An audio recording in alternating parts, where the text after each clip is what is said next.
Hey, what's up, Lancaster? It's your host, Darren Pressley, on the all-new show, Spotlight, where we'll be featuring some of Lancaster's promising new up-and-coming talent in sports, entertainment, and business on LCTV 66. Today, we have a great friend of mine, a great former teammate of mine, Jeremy DeBoard, with Kearney Funeral Homes. And I'm excited to be here with him today to catch up, to talk about some of the things that he has going on with his business and some things that he's been up to. Jeremy, what's going on? Darren, thanks for having me. I appreciate it very much. Absolutely, absolutely. So just talk to us a little bit about what's going on with the funeral home, where you guys are going, where you guys are headed, and some of the history behind it as well. I'd be happy to. Before we start, I just want to commend you and your successes the last couple of years. My family, on behalf of my family, friends, we follow you on Facebook, different social media. We're proud of you. Keep up the good work. Appreciate it. All right. As far as the funeral industry, as Darren mentioned, I am the general manager at Kearney Snyder Funeral Home. It's a fourth-generation firm. My role, I am a licensed funeral director and a certified crematory operator. So in addition to the day-to-day activities of a funeral director, I'm also the general manager. I oversee all the day-to-day activities. Try to maintain the strategic goal that we're going for and make sure that we maintain what we need to do to reach that goal. Right, perfect. And as far as the branding of the funeral home, and I know it's a little bit different. It's a different type of business. You know, the funeral homes. There's a lot of funeral homes in the area. How do you guys go about really connecting with the people of Lancaster and really giving them a positive experience as they're going through, some situations where they have to deal with a passing family member? Sure, it's a great question. The most effective type of advertising and marketing is word of mouth. Right. It's referrals, is all there is to it. So what our strategy is to take care of the families that we take care of the best of our ability. They're going to tell their friends. They're going to continue to come back. Right. Is really what it comes down to. That's awesome. That's awesome. And recently, you've been recognized with a big award, 40 Under 40, by the Pennsylvania was the Central Penn Business Journal, mm-hmm. And I'm super proud of you. Thank you. And just talk about that, and some of the things that put you in that position to kind of receive that award. Sure. Yeah, as you mentioned, it's through the Central Penn Business Journal, and what they do is they look for what they consider the top 40 business executives under the age of 40 mm-hmm. in Central Pennsylvania. I was fortunate enough to be selected as one of them, and basically what it comes down to is your involvement in business, but also in the community. As you know very well, you like to give back to the community. We try to as much as possible. Mm-hmm. So it's sort of a combination of different variables mm-hmm. that allowed me to get that award. Right. Well, congratulations for that. I appreciate that. And with the funeral home, I have some kind of prior knowledge, and just talk to us a little bit about how the family is really involved with this, and how you guys are really growing as a family and growing the business and, Sure. and taking it to that next level. Sure. It's been in my family for 4 generations, so I'll be the 4th generation owner. My great-grandfather started at 70. Don't quote me on this, but 74 years ago. I should know that, but it's about 74 years ago. It's been in our family ever since, and it's to us, it's not a job, it's a way of life. I've been involved professionally for only about 4 years, but then again, you remember growing up, I lived above the business, I was involved in it. So for me, it's a way of life. I'm very familiar with what we do. But our goal is to continue to give back to the community, serve the families we serve the best that we can, and growing as a business will happen naturally as long as we do that. Absolutely, absolutely.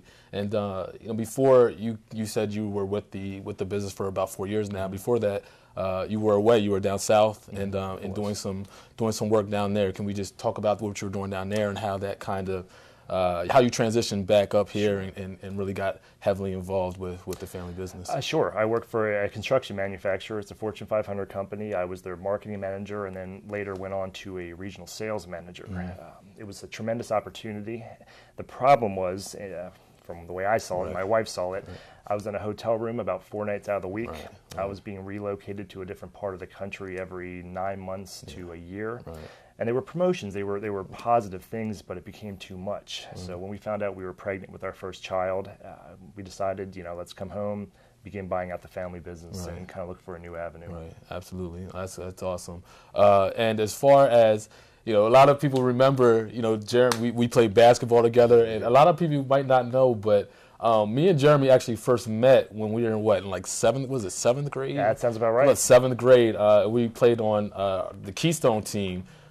together, and we played for what is it? We were on the Blue Mountain or the Blue Mountain on the Blue Mountain Keystone team together, and that's actually how we first met. And many years later, we were playing at Hempfield together, and we got an opportunity to play on one of the best basketball teams, maybe in the county at that point, and it was a super exciting experience. And just seeing Jeremy, grow and be able to accomplish these things that he's accomplished, it's a great feeling for me to have you on set. Are you still playing it all a little bit, or? Not at all. Not at all. I'd like to say I was, but I'm not. Yeah. I try to stay in shape. I try to work out. But no, as far as basketball, my playing days are long gone. If my boys want to play when they're older, I'd be happy to help them if they want to help. But no, I haven't touched the ball in years. That means we have to get out there and put some shots up. Sure. And play a game of horse or something like that. As long as it's not running up and down the court. Yeah, okay, three-point line to three-point line. Sure. No, that's awesome. So is there anything that we knew that we can expect to maybe see coming from the funeral home and what you guys have going on, forecasted out just in the near future? Sure. There's a lot of changes. I'm planning on a total rebrand going forward. New logo, just a complete rebranding of the business, which will enable us to grow, better serve our clients. In about a month and a half, I'm actually going to launch a brand new funeral home. It's going to be known as Cremation Services of Lancaster, totally separate from Kearney Snyder. It's going to be a low-cost cremation offering for those that just want dignified simplicity. They don't want the services of a funeral home. They just want the just simplicity. Is really what it comes down to. So the projected launch date is late September for that. So giving those consumers another way to have those funeral services without all the particulars that are involved with that. And that's exactly right. And the way it'll set us apart, folks will have the ability to pre-plan or plan entirely online. Over the internet or over the phone, which with mobility today, it's very rare to have a family in one central location. People live all over the world. So instead of trying to, it's time for us to adapt and give the consumer what they want. And that's what this business will do. Absolutely, and that's wonderful. I'm so glad to be able to sit here with Jeremy, the board, and to be able to have this conversation and to bring you guys up to speed with him and his business and the things that he has going on. Where can we find information on you and the funeral homes? Yeah, absolutely. You can visit kasnyderfuneralhome.com. That's our web address. You're welcome to visit that. We have a Facebook page. We're relatively active on Twitter. You can simply just Google my name and you'll find plenty of information on the funeral home. Great.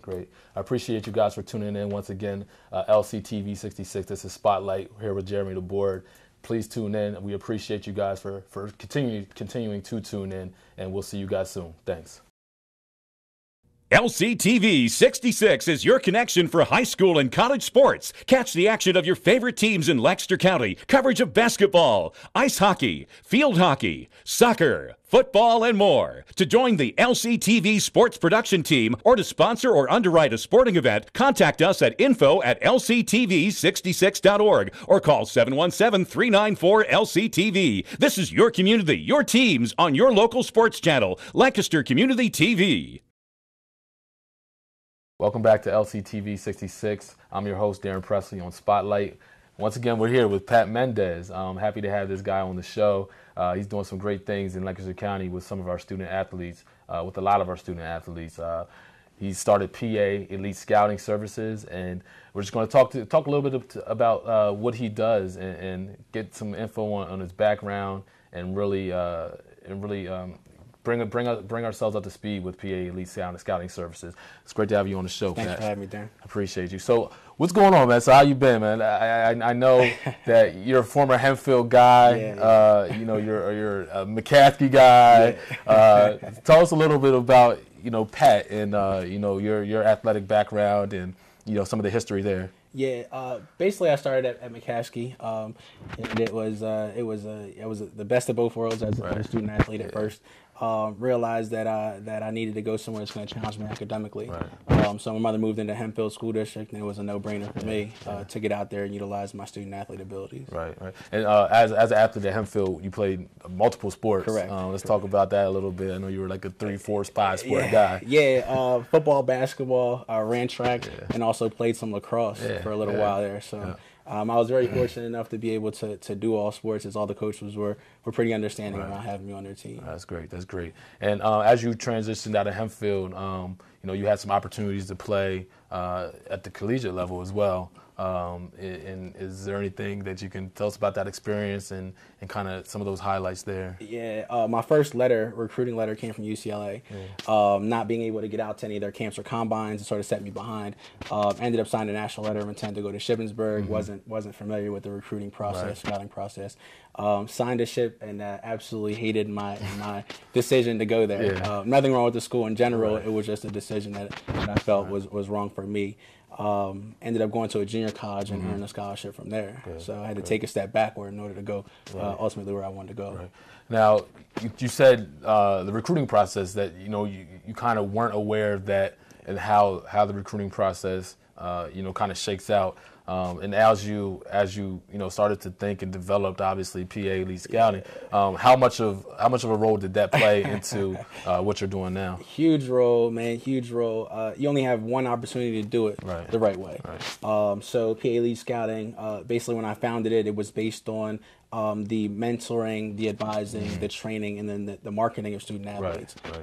We started in 7th grade to start to develop skill sets of athletes, football, basketball, lacrosse, baseball. We do every competition sport under the PIAA's umbrella except competition cheerleading. In my experience with the whole recruiting process is, the earlier schools know about you, the more likely they are to want you to be on their team.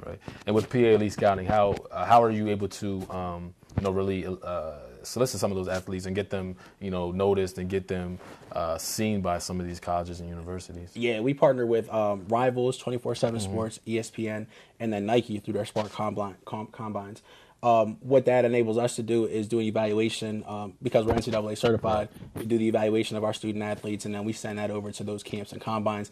Send it also over to the schools that partner with us, and they really give our student athletes an exclusive look per se to give them invites to those camps and combines, things of that nature. So some of those bigger, well-known camps and combines that a lot of elite athletes are able to get their foot in the door in. Being in Lancaster, we have tons of talent here. Absolutely. Speak on that, man. Just the amount of talent that comes out of Lancaster. A relatively smaller city, and smaller. It's a big county, a smaller city, but you have a lot of guys that are even still today playing at a high level. Your class actually set that tone for us. A lot of you guys, you went up to Boston University where Butts went. You went to VMI initially.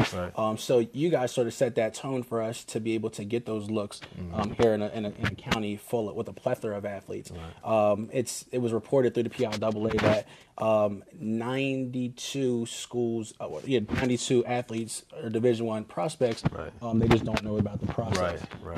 So they utilize their grades and then some of their athletic ability to get to those Division I schools when it should be more like 200 or 300 a year here in Central PA. And being between Philadelphia and Pittsburgh, Pittsburgh has that Western PA football mantra. Philadelphia has that basketball everything. So we sort of sit in the middle here where we get overlooked by those two major cities. So what can we see coming from PA Elite Scouting as far as your services, student athletes? What can we see coming up? We have a rising crop of junior athletes that are very, very good. Football athletes, basketball. We have a couple of the softball athletes that have national ranking now since partnering with our service. And it's basically just plugging them into the right resources to be able to expose their talents.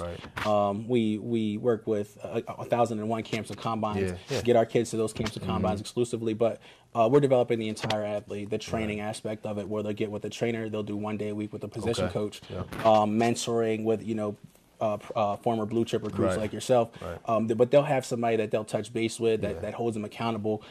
We hold our kids to a higher standard. Our student athletes are the leaders of the future, so we really try to develop that mindset now. Absolutely. And as parents, some parents are it's kind of one of those things where you don't always have that time to to sit there and learn the ins and outs of the sports recruiting process. So I'm sure they're excited and happy about the things that you guys are able to do with their student athletes. Oh yeah, the NCAA changes a bylaw every other week. Right. It's seeming nowadays, but just to be able to stay ahead of that curve, Right. We sort of get bylaws that have potential to change. Being an NCAA certified service, Right. We get it 2 weeks before, so literally we have a month Right. that we can adapt and change how we do business and help our student athletes think the same. It's reported through the NCAA that over 1,000 hours per athlete possibly could go into recruiting and marketing process in schools. So partner with 92 Division I, 37 Division II schools, it helps us streamline that process. It's about 500 hours per athlete for us now. That's great. That's awesome. That's awesome. So where can we find information about your services, PA Elite Scouting? I know, social media is a huge thing now, and we all use it, and it's an awesome way for people to connect with you. What are some of those outlets that we can find you at? We have a webpage, PA Elite Scouting, all one word.com. You can find us on Facebook, facebook.com/PA Elite Scouting, and then we're pretty active on Twitter as well. Cool. Twitter.com/PA Elite Scouting. Perfect. So every outlet we have, we try to update it and keep parents abreast of what's going on NCAA rise. But you can find us on those three right now. Perfect. So all you listeners and viewers out there, if any of you parents, student athletes are watching, this is a great service. Pat Mendez, he knows the ins and outs. He's experienced it. He's been through it, and he's providing a great opportunity for student athletes in Central PA to really get exposed and to really have those talents that they possess highlighted. I appreciate having you on the show. Thanks a lot for having me, Darren. And I look forward to seeing all the good things coming from PA Elite Scouting. LCTV 66, tune in. We appreciate you guys for coming in.